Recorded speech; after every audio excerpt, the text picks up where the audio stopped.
এই হচ্ছে AGT live 24/7। This is AGT Live 24/7। 2017 সালে আজকের এই দিনে মান্দায়ে আইপিএফটি ঘাতক বাহিনীর হাতে রাজ্যের তরুণ সাংবাদিক, যিনি একসময় এসএফআই নেতৃত্ব দিয়েছিলেন জিরানিয়াতে, পরবর্তী সময় ডিআইএফের সঙ্গে অত্যন্ত গভীর সম্পর্ক তৈরি হয় এবং ধীরে ধীরে সে সাংবাদিকতার কাজে যুক্ত হয়। প্রতিভাবান সাংবাদিক, উদীয়মান সাংবাদিক হিসেবে আমরা তাকে শেষ দিকে দেখেছি।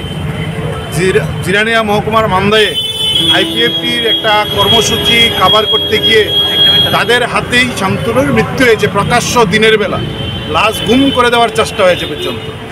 এই শান্তনুর মৃত্যুর পর, তাকে খুন করার পর তৎসময়ের বামফ্রন্ট সরকার তাদের অপরাধীর কয়েকজনকে গ্রেপ্তারও করেছিলেন। আমরা দেখেছি সরকার পরিবর্তনের পর এই যারা গ্রেপ্তার হয়েছিলেন তাদেরকে ছেড়ে দেওয়া হয়েছে। 2017 সাল থেকে 2024 সাল 8 বছর অতিক্রান্ত, 7 বছর অতিক্রান্ত, 8ম শহীদান দিবস আমরা মিলিত হচ্ছি। আমরা দেখছি বিচারের বাণী আজও নিবৃত্তে কাঁদে। কেউ গ্রেপ্তার হয়নি। যারা গ্রেপ্তার হয়েছিল সরকার পরিবর্তনের পর তাদের ছেড়ে দেওয়া হয়েছে। ফলে রাজ্যের সাংবাদিক হত্যাকারীদের পর্যন্ত সরকার পরিবর্তনের পর ছেড়ে দেওয়া হয়েছে। সেই বিচার আজকে পর্যন্ত হয়নি।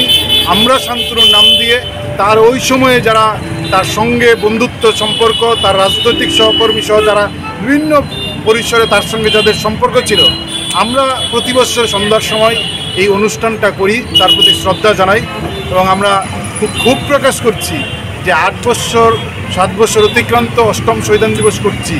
শান্তনুর মতন প্রতিভাবান সাংবাদিকের হত্যা হলো, রাজনৈতিক মদতে সেই হত্যা হয়েছে, আজও তার বিচার হয়নি।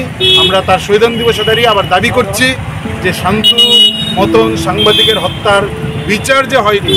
অনেকেই সেই সময় চেয়েছিলেন সিবিআই, রাষ্ট্রপতি, হেন তেন, সব আজকে দেখা গেল পুরা টিম যারা অ্যারেস্ট হয়েছিল, যাদের তৎকালীন বামফ্রন্ট সরকার গ্রেপ্তার করেছিল, তাদের পর্যন্ত ছেড়ে দেওয়া হয়েছে। আমরা তার খুব যেমন প্রকাশ করছি, শান্তনুর প্রতি শ্রদ্ধা জানাচ্ছি, তার বিচারের দাবিতে আমাদের লড়াই, এই লড়াই চলছে। আমরা আজকে আবার মনে করি এই সরকার উন্নত ভূমিকা নিলে তার বিচার হতে পারে, কিন্তু রাজনৈতিক কারণে বর্তমান সরকার এই ভূমিকা পালন করছে না। তার নিন্দা আমরা জানাচ্ছি। শান্তনু অমর রহে।